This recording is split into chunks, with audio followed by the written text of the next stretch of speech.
মাঝে আর একটা দিন, তারপরই ডাকসু নির্বাচন। বহু বছরের মধ্যে একটা জেনুইন ডাকসু নির্বাচন হতে যাচ্ছে এবার। এরশাদের সময় সর্বশেষ যে ডাকসু নির্বাচন হয়েছিল, যেখানে আমানুল্লাহ আমান, জনাব খায়রুল কবির খোকন ওনারা নির্বাচিত হয়েছেন, তারপর শেখ হাসিনার সময় একবার হয়, যেখানে ভিপি হয়েছিল নুরুল হক নূর। নুরুল হক নূরের যে নির্বাচন ছিল ওটা আদৌ কোনো নির্বাচন ছিল না, কারণ শুধু একটা আসন না, ছাত্রলীগ প্রত্যেকটা আসনে পরাজিত হবার কথা ছিল, প্রত্যেকটা প্রার্থী পরাজিত হওয়ার কথা ছিল ছাত্রলীগের। ফলে যেটা হয়েছে, বহু বছর পর, 90-তে যদি আমরা হিসেব করি তাহলে 35 বছর পর, দীর্ঘ 35 বছর পর একটা জেনুইন ডাকসু নির্বাচন হতে যাচ্ছে। আবার আরেকটা কথা এভাবেও বলা যায় যে এই নির্বাচনটা বহুদিন পর বাংলাদেশে একটা জেনুইন নির্বাচন হচ্ছে, সেই কারণেও খুবই গুরুত্ব পাচ্ছে, যতটুকু পাবার কথা তার চাইতে বেশি। এবং একটা প্রশ্ন ঘুরে ফিরে আসছে, সেটা হচ্ছে বাংলাদেশ ইসলামী ছাত্র শিবির এবার অবিশ্বাস্য ভালো ফলাফল করবে, তারা অনেকগুলোতে বা প্রধান প্রধান পদগুলোতে তারা জিতে যাবে, মেইন ডাকসু বা হল সংসদেও তারা খুবই ভালো করবে, এই আলাপ আছে। এবং আমি রাদার ঢাকা ইউনিভার্সিটি স্টুডেন্টদের কাছে এই প্রশ্নটাও রাখতে চাই, তারা কি মেনে নেবেন ছাত্র শিবির এই নির্বাচনে জিতে যাবে এবং অনেক ভালো কিছু করবে? অনেকগুলো অ্যাসপেক্ট আছে, সেগুলো নিয়ে একটু কথা বলতে চাই। প্রথমত, কেউ কেউ বলেন যে ডাকসু নির্বাচন আমাদের জাতীয় নির্বাচনে কতটা প্রভাব ফেলবে বা সামনের নির্বাচনে কতটা প্রভাব ফেলবে। আমি মনে করি না এটা আসলে খুব বেশি প্রভাব ফেলবে। সরি, অনেকে এটাকে খুব ওভার এস্টিমেট করেন, ডাকসু এটা ডাকসু সেটা। আমি একটা উদাহরণ দিই। আমরা হাইপোথেটিক্যালি মনে করি ছাত্র শিবির ডাকসুর মূল যে ডাকসু সেটা সবগুলোতে জিতলেন, হল সংসদেও তারা একচেটিয়াভাবে জিতে গেলেন প্রায় সবগুলো বা সবগুলোতে। তো এখন ডাকসু নির্বাচনের কথা বা ডাকসু কি বস্তু খায় না মাথায় দেয়, গ্রামের একজন প্রান্তিক মানুষ কিন্তু ওটা জানেন না। সুতরাং আমাদের প্রান্তিক এলাকার যেসব, আমাদের প্রায় সব সংসদীয় আসনই ওরকম জায়গায় প্রচুর প্রান্তিক ভোটার্স আছেন, তারা এগুলো কিছুই জানেন না। এমনকি ঢাকারও বিভিন্ন এলাকা আছে যেখানে ডাকসু ব্যাপারটা বোঝেন না, বস্তি এলাকা যেসব জায়গায় আছে। তো সেখানে তো কোনো লাভ নেই, কিন্তু ডাকসু বোঝেন এমন মানুষ আরবান এরিয়াগুলোতে আছেন, শিক্ষিত মধ্যবিত্ত সমাজের মানুষ ডাকসু বোঝেন। তো আমরা ঢাকা শহরের কথা ধরে নেই যে ঢাকা শহরের মানুষ ডাকসু কী বোঝেন, বিশেষ করে শিক্ষিত মধ্যবিত্তরা। তো ঢাকা শহরে ডাকসু নির্বাচনে যদি সব শিবির জিতে যায়, ঢাকা শহরের একটা সিটেও কি শিবির জিতবে, মানে জামায়াতে ইসলামী জিতবে? আমার মনে হয় না, একটা সিটেও জিতবে না। তো তাহলে ওই যে তার মূল্য কি হলো? সুতরাং আমরা ডাকসুকে নিয়ে ওভার এস্টিমেট যেন না করি, আবার আন্ডার এস্টিমেটও যেন না করি। কিছুটা গুরুত্ব তো আছেই এই নির্বাচনটার, বিশেষ করে ছাত্র শিবির যখন এখানে একটা গুরুত্বপূর্ণ অবস্থানে আছে এবং তারা ভালো করবে বলে মনে হচ্ছে এখন পর্যন্ত। তাদের এই ভালো করা যে শুধুমাত্র তাদের নিজস্ব যোগ্যতা আছে, নট নেসেসারিলি। তাদের এক ধরনের ফিক্সড ভোট ব্যাংক আছে, সেটা কতটা আমরা নিশ্চিত নই, নির্বাচনের পর আসলে বোঝা যাবে। কারণ তারা নানান নামে বেনামে এবং এক ধরনের ফানি ঢঙে গুপ্ত বলা হয়, তাদের গুপ্ত রাজনীতি আছে, তাই আসলে এটা বোঝা কঠিনও। কিন্তু ঘটনা যেটা হয়েছে, নন শিবির যে স্টুডেন্টরা আছেন তাদের মধ্যে অনেকগুলো প্যানেল হয়েছে, বাকি প্যানেলগুলো রাদার ওই ভোটগুলো পরস্পরের সাথে কাটাকাটি করবে এবং সেই প্রবাবিলিটির কারণেই ছাত্র শিবির জিতে আসার সম্ভাবনা আছে কিছু কিছু জায়গায়। এখন আবারও বলছি, ঢাকা ইউনিভার্সিটির স্টুডেন্টরা এটা চাইবেন কিনা, এটা মেনে নেবেন কিনা, বা তা যদি মেনে না নেন তাহলে তাদের কি করা দরকার, কি করা উচিত। ছাত্র শিবির ঢাকা ইউনিভার্সিটিতে ওপেনলি রাজনীতি করছে, যদিও তাদের প্যানেলটার নাম ছাত্র শিবির দেননি, দিলে ভালো হতো। বহুদিন পর তারা ফ্রিলি পলিটিক্স করতে পারছেন, যদিও অনেকেই দেয়নি, ছাত্র দল ছাড়া কেউই সম্ভবত এরকম দেয়নি তাদের দলের নাম দিয়ে। ছাত্র শিবির দিলে ভালো হতো আমার মনে হয়, তাহলে প্রকাশ্যে তারা রাজনীতি করছেন এটা আমরা আমাদের সামনে আসতে। এবং এই প্রসঙ্গে আমি বলে রাখি, ছাত্র শিবির ঢাকা ইউনিভার্সিটিতে বা জাহাঙ্গীরনগরে ফ্রিলি পলিটিক্স করবে তাদের নাম দিয়ে, ঘোষিত অবস্থান দিয়ে, এটা আমি চাই। এবং রাজনীতি প্রকাশ্যই হওয়া উচিত, গুপ্ত রাজনীতি কোনো রাজনীতি না, ওটা মোনাফেকি। আওয়ামী লীগের সময় তারা আওয়ামী লীগের হয়ে, মানে ছাত্রলীগের মধ্যে গিয়ে, ইভেন যে প্রধান দুই ব্যক্তি আছেন জনাব সাদিক কায়েম এবং জনাব ফরহাদ, বিশেষ করে জনাব ফরহাদের বিরুদ্ধে অভিযোগ অনেক বেশি, উনি ছাত্রলীগের পোস্টেড ছিলেন। সাদিক কায়েমের বিরুদ্ধে একই রকম অভিযোগ আছে। আমি প্রায় একটা কথা বলি, অনেকে বলার চেষ্টা করে শেখ হাসিনার সময় ছাত্র শিবির বললে যে কোনো কিছু করে ফেলা সম্ভব ছিল এবং তাদেরকে হত্যাযোগ্য করে তোলা হয়েছিল। আমি একমত, এগুলো নিয়ে আমরা প্রচুর প্রতিবাদ করেছি শেখ হাসিনার সময়। আজকে শিবিরের রাজনীতি নিয়ে আমার রিজার্ভেশন আছে, জামায়াতের রাজনীতি নিয়ে আমার রিজার্ভেশন আছে, প্রচুর গালিগালাজ শুনি, কিন্তু আমি তাদের রাজনৈতিক অধিকারের পক্ষে আছি, সব সময় ছিলাম। তো তাই যদি হতো, এটা সত্য কথা ছিল, কিন্তু তার মানে এই না যে ছাত্র শিবিরের লোকজন ছাত্র লীগের মধ্যে ঢুকতে হবে, ঢুকে তারা রাজনীতি করতে হবে। কেউ রাজনীতি না করে থাকতে পারে।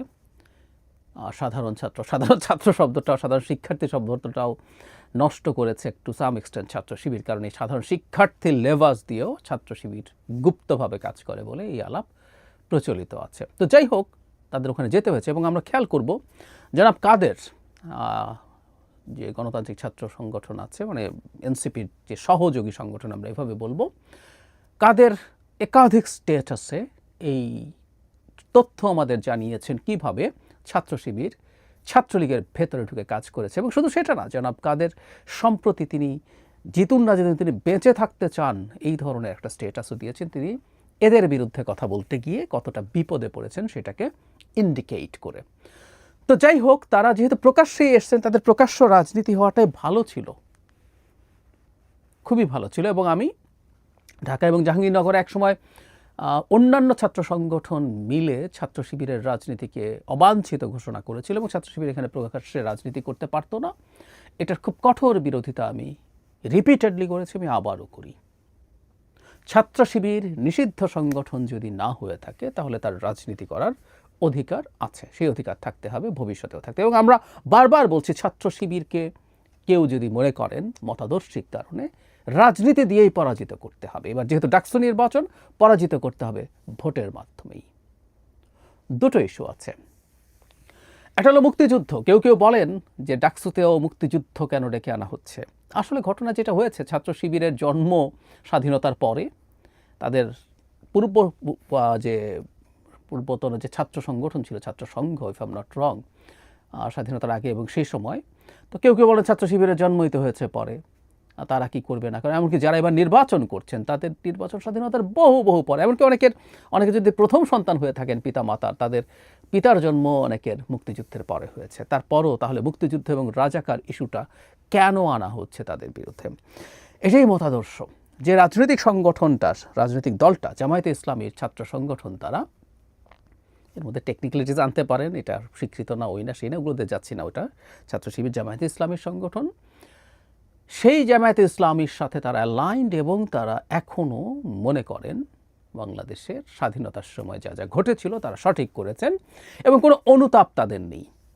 এবং অবিশ্বাস্যভাবে শেখ হাসিনা পতন এবং পালিয়ে যাওয়ার পর শিবির তার একটা প্রকাশনায় একটা লেখা ছাপিয়েছিল, যেখানে এই ধরনের বক্তব্য লেখা ছিল যে মুসলমানরা অনেকে না বুঝে, আমি এক্স্যাক্টলি পড়ি, সে সময় অনেক মুসলিম না বুঝে মুক্তিযুদ্ধে জড়িয়ে পড়েছিল, এটা তাদের ব্যর্থতা ও অদূরদর্শিতা ছিল, আল্লাহ তাদের ক্ষমা করুন। এখানে একজন লেখক লিখেছিল, পরে ডিবেটের মুখে শিবির বলেছে এটা তাদের অপিনিয়ন না। টেকনিক্যালি কারো পত্রিকায় কেউ একজন তার পার্সোনাল অপিনিয়ন দিতে পারে, কিন্তু কি জায়গা দেয়, কোন লেখা থাকে, এটা দিয়ে সেই সংগঠনের সেই প্রকাশক যারা করেছেন তাদের সাইকোলজিক্যাল স্ট্যান্স বোঝা যায়। সো শিবির নিজেও মুক্তিযুদ্ধ বিরোধী শক্তি হিসাবে নিজকে প্রমাণিত করেছে, যদিও তাদের অনেকের বাবার জন্মই মুক্তিযুদ্ধের পরে। সেই জন্য বলছি, রাজাকার বলা বা মুক্তিযুদ্ধ বিরোধিতা আসলে একটা আদর্শ, একটা মতাদর্শ। ওটা ওই সময় কেউ বেঁচে ছিল কি না, তার জন্ম হয়েছিল কি না, সেই সময় সেটা করেছিল কি না সেটা নয়, সে সেটা ওন করছে কি না কোয়েশ্চেন, এবং তারা সেটা করছেন। আমি একটা কথা বলে রাখি, মুক্তিযুদ্ধ বললেই অনেকে ভারতের বয়ান, আওয়ামী লীগের বয়ান বলেন, এটাও ট্যাগ করা। সরি, আমরা শেখ হাসিনার মুক্তিযুদ্ধের বয়ানে ফাইট করেছি, যখন অনেকেই কোনো দেখা ছিল না, মানে বহুজন বহু জায়গায় নানান কিছু করে বেড়াচ্ছেন, বহু কিছু করে বেড়াচ্ছেন, আওয়ামী লীগের হয়ে স্লোগান দিচ্ছিলেন। আমরা শেখ হাসিনার মুক্তিযুদ্ধের বয়ান চ্যালেঞ্জ করেছি। মুক্তিযুদ্ধের যে বয়ানের কথা বলি, মুক্তিযুদ্ধের যে মতাদর্শের কথা বলি, যে স্পিরিটের কথা বলি, এটা শেখ হাসিনার সকল স্বাধীনতার চেতনা না, যেটার মাধ্যমে সে তার ফ্যাসিবাদ কায়েম করার চেষ্টা করেছে, না, সেটা না। কিন্তু বাংলাদেশে মুক্তিযুদ্ধ হয়েছিল, আমাদের মুক্তিযোদ্ধার, এটা একটা জনযুদ্ধ ছিল, এটা এক শেখ মুজিবুর রহমান সব কিছু করে ফেলেছেন তা না, সেই জনযুদ্ধের মাধ্যমে আমরা স্বাধীন হয়েছি। আমাদের উপরে ভয়ঙ্কর বর্বর অত্যাচার চালিয়েছিল পাকিস্তানি মিলিটারি এবং সেটাকে সমর্থন করেছে নৈতিক এবং সামরিকভাবেও জামায়াতে ইসলামীর লোকজন। এতে কোনো সন্দেহ নেই। এই জিনিসগুলো আমাদের মনে রাখতে হবে। বাংলাদেশের ইতিহাস আমরা ভুলব না। এখন কেউ কেউ বলবেন ছাত্র সংসদ নির্বাচনে জাতীয় রাজনীতি কি আসবে? আসবে। যারা যারা বলেন ছাত্ররা শুধু ছাত্র সংসদ নির্বাচনে শুধু ছাত্রদের দাবি নিয়ে আলাপ হবে, এটা হাস্যকর। এটা বাংলাদেশের মতো করে চলবে। কেউ কেউ গ্লোবাল বিভিন্ন জায়গা দেখেন, ইউরোপে এটা হয়, ওখানে ছাত্র সংসদ নির্বাচন, ওখানে দলীয় রাজনীতি হয় না, ওখানে এই দাবি থাকে না, সেই দাবি থাকে না, ছাত্রদেরকে নিয়ে কথা বলে। কিন্তু বাংলাদেশ একটা বিশেষ জায়গা যেখানে ছাত্ররা তাদের ছাত্র রাজনীতিতে রাষ্ট্রের কল্যাণ নিয়ে কথা বলবেন। এই রাষ্ট্র তৈরি করেছে ছাত্ররা, এমনকি সেই 24-এ এসেও শেখ হাসিনা পতনেরও প্রধান রোল তারা প্লে করেছেন। সুতরাং জাতীয় রাজনীতির ইস্যু এখানে আসবে এবং ছাত্র শিবির মুক্তিযুদ্ধের বিরোধিতার যে লেগাসি বহন করছে এবং সেটাকে সগর্বে তারা সমাজের সামনে প্রেজেন্ট করছে, সেটা ইস্যু হতে হবে। এবং ঢাকা ইউনিভার্সিটি স্টুডেন্টদেরকে এটা মাথায় রাখতে হবে, তারা এই ধরনের কাউকে নির্বাচনে আনবেন কিনা, তাকে নির্বাচিত করবেন কিনা। আমরা ঢাকা ইউনিভার্সিটি স্টুডেন্টদেরকে সবচেয়ে প্রগতিশীল অংশ বলে মনে করি, অ্যাটলিস্ট পারসেপশন সেরকম আছে, বাস্তবতা আমি নিশ্চিত নই। আরেকটা ইস্যু তাদের মাথায় রাখা দরকার আছে, সেটা হলো একটা আইডেন্টিটি পলিটিক্স। ছাত্র শিবির, জামায়াতে ইসলামী ইসলামী আইডেন্টিটি পলিটিক্স করেন। সেই আইডেন্টিটি পলিটিক্সকে বাংলাদেশের এরকম গুরুত্বপূর্ণ একটা জায়গায় তারা নেবেন কিনা, এটাও খুবই গুরুত্বপূর্ণ প্রশ্ন। এবং সেটাও যে ঠিকঠাক করেন তা না, বিশেষ করে ছাত্র শিবির, জামায়াতে ইসলামী তাদের জায়গা থেকে তাদের মতো করে অনেক ক্ষেত্রেই এমন কিছু করেন তাদের স্বার্থের জন্য, যেটা তাদের নামের সাথে যখন ইসলাম থাকে তার সাথে কনফ্লিক্ট করে। এমন নারীদেরকে তারা নমিনেশন দিয়েছেন তাদের প্যানেলে, যিনি হিজাব করেন না, অথচ তাদের ছাত্রী সংস্থা যে নারী সংগঠন আছে জামায়াতের, তাদের হিজাব তো বটে, অনেকে নেকাব করেন। জামায়াতে ইসলামের নারী নেত্রীরাও নেকাব পরিধান করেন বেশিরভাগই, আমি এই ধরনের ছবি দেখেছি। তো ফলে তারা আসলে তাদের যেখানে যে ধরনের প্রয়োজন, যেভাবে প্রয়োজন, সেগুলো করছেন। এই কৌশলগুলো অন্তত যে দলটার সাথে ইসলাম আছে তার সাথে ম্যাচ করে না, এটা বুঝতে পারতে হবে। তার চাইতেও জরুরি কথা, যদি তারা সেটাও করতেন, এই সংগঠন যখন আসবেন তারা আসলে কীরকম করবেন, এই ঢাকা ইউনিভার্সিটির পরিবেশ কেমন হবে, তারা কি করতে পারেন, কিভাবে করতে পারেন, কতটুকু করতে পারেন। যে কেউ খোঁজ নিয়ে দেখবেন ছাত্র শিবিরের নিয়ন্ত্রণে একসময় দুটো ইউনিভার্সিটি খুব ভালোভাবে ছিল, চিটাগং ইউনিভার্সিটি এবং রাজশাহী ইউনিভার্সিটি। সেখানে স্টুডেন্টদের কালচারাল অ্যাক্টিভিটিস, ওগুলো ছাত্র সংসদের মাধ্যমে না, গায়ের জোরে তাদের নিয়ন্ত্রণ ছিল। সেগুলোতে কালচারাল অ্যাক্টিভিটিস কী হয়েছে না হয়েছে, মানুষের মননের বিকাশের জন্য কি হয়েছে, যে কেউ খোঁজ নিয়ে জানতে পারবেন। একই পরিস্থিতি এখানে তৈরি হতে পারে এবং সেটা ইসলামের নামে। বাংলাদেশে ঢাকা ইউনিভার্সিটির মতো একটা জায়গায় একটা এই ধরনের ইসলামিস্ট, আমি এটা নিয়ে আমার দীর্ঘ ক্রিটিক আছে যে বাংলাদেশের এক্সিস্টিং কনস্টিটিউশনাল ফ্রেমওয়ার্কে জামায়াতে ইসলামী বা ছাত্র শিবির রাজনীতি করার অধিকার রাখে কিনা। বলেছে, আমি নিজে আলাদাভাবেও কথা বলবো। সে প্রশ্ন যারা খেলাফত কায়েম করতে চায়, তারা খেলাফত না, তারা শরিয়ার কথা বলেন, যারা শরিয়া আইন কায়েম করতে চায়, সেটা আমাদের এক্সিস্টিং লিবারাল ডেমোক্রেসির সাথে যায় কিনা। এখন কেউ কেউ বলতে পারেন যে এখানে যারা নির্বাচন করছেন তারা তো এখনই জাতীয় রাজনীতিতে যাচ্ছে না, কিন্তু আমাদের মনে রাখতে হবে এরাই এক সময় জাতীয় রাজনীতিতে যাবেন। এবং আমরা যদি আমাদের স্টুডেন্টদের কথা বলছি, ভোট দিয়ে তাদেরকে নির্বাচিত করি, এটা তাদের প্রোফাইলে যোগ হবে। সুতরাং এমন কাউকে আমরা নির্বাচিত করছি আসলে এর মাধ্যমে যারা আমাদের এখানে একটা এমন পরিস্থিতি তৈরি করবেন যেটা আসলে উদার গণতান্ত্রিক ব্যবস্থার সাথে যায় না। এবং জরুরি কথা, যারা এখন সগর্বে মুক্তিযুদ্ধের সময়কার তাদের ন্যাক্কারজনক ভূমিকাকে ওন করেন, কিন্তু সেটা তারা ব্যবহার করবেন যে তারা এই জায়গায় ভোটে নির্বাচিত হয়েছিলেন। আমি খেয়াল করছি একটা জরিপ টরিপ দিয়ে, এবং তাও তাদের কত রকম কৌশল তাদের হয়ে জরিপ করা হয়েছে দুটো প্রতিষ্ঠানের পক্ষ থেকে, সেখানে বিপুল ব্যবধানে শিবির এগিয়ে আছে। জানা গেল ওই প্রতিষ্ঠানগুলোর সাথেও তারা জড়িত আছেন, থাকতেই পারেন, তারা এগুলো সামনে আনছেন। এগুলো খুব মেজর ইস্যু হবে না, কিন্তু আমি যে কথাটা বলতে চাই যে ভোট দেওয়া দরকার আছে। আমি মনে করি যারা, এবং ছুটি নিয়ে অনেক তথ্য দেখলাম যে টানা ছুটি দেওয়ার চেষ্টা করা হয়েছে যাতে অনেকেই ঢাকায় না থাকেন, বিশেষ করে অনাবাসিক ছাত্ররা। এবং অনাবাসিক ছাত্রদের মধ্যে ছাত্র শিবিরকে ভোট দেওয়ার প্রবণতা সম্ভবত কম হবে, এই ধরনের আলাপ আছে। নারীদের মধ্যে কম আছে, কম থাকারই কথা, কারণ তাদের ওপরই চাপ বেশি তৈরি হওয়ার কথা যদি কেউ শরিয়া আইনের কথা বলেন। তো আমি এটা আমার জায়গা থেকে চাই, সেটা হচ্ছে সবাই ভোট দিতে যান, যত বেশি সম্ভব ভোট দিতে যান, এবং ভোট দেওয়ার সময় ওই হিসেবটা একটু করা জরুরি আছে। মানে ব্যক্তিগতভাবে তারা কেমন সেটা প্রশ্ন না। আমি টপ দুজন জনাব ফরহাদকে ব্যক্তিগতভাবে চিনি না, জনাব সাদিক কায়েমের সাথে আমার ফোনে কথা হয়েছে, আমি তাদেরকে টিভিতে কথা বলতে দেখেছি। আমি তাদেরকে ভালো মানুষ বলেই মনে করি। তারা সুন্দর কথা বলছেন, তারা কনভিন্সিং টোনে কথা বলছেন, এভরিথিং ইজ অল রাইট। কিন্তু বুঝতে পারতে হবে তাদের ব্যক্তি না, তারা একটা মতাদর্শকে রিপ্রেজেন্ট করেন, এটা সবচাইতে জরুরি কথা। সাদিক কায়েম বা জনাব ফরহাদ মতাদর্শকে রিপ্রেজেন্ট করেন, আর তাদের বিপরীতে যারা দাঁড়াচ্ছেন এই ব্যাপারটা কি মাথায় রাখছেন আপনারা? তারা বছরের পর বছর লড়াই করেছেন রাজপথে, শেখ হাসিনার বিরুদ্ধে লড়াই করেছেন, জুলাই আগস্টে তো করেছেনই, প্রকাশ্য লড়াইয়ের তাদের মানে ঘটনা আপনারা দেখেছেন, রেকর্ড আছে। এছাড়াও এর আগে নানা সময়ে শেখ হাসিনার বিরুদ্ধে অত্যন্ত উচ্চ কণ্ঠ ছিলেন তারা, প্রায় সবাই। সুতরাং তাদের এই লড়াইকে কি মর্যাদা দেওয়া যাবে না, দেওয়া হবে না, দেওয়া উচিত না? আর তার চাইতে আবারও বলছি, ছাত্র শিবিরের হয়ে যারা দাঁড়াচ্ছেন ব্যক্তিগতভাবে আপনি তাদেরকে পছন্দ করতে পারেন, সেই সম্ভাবনা আছে।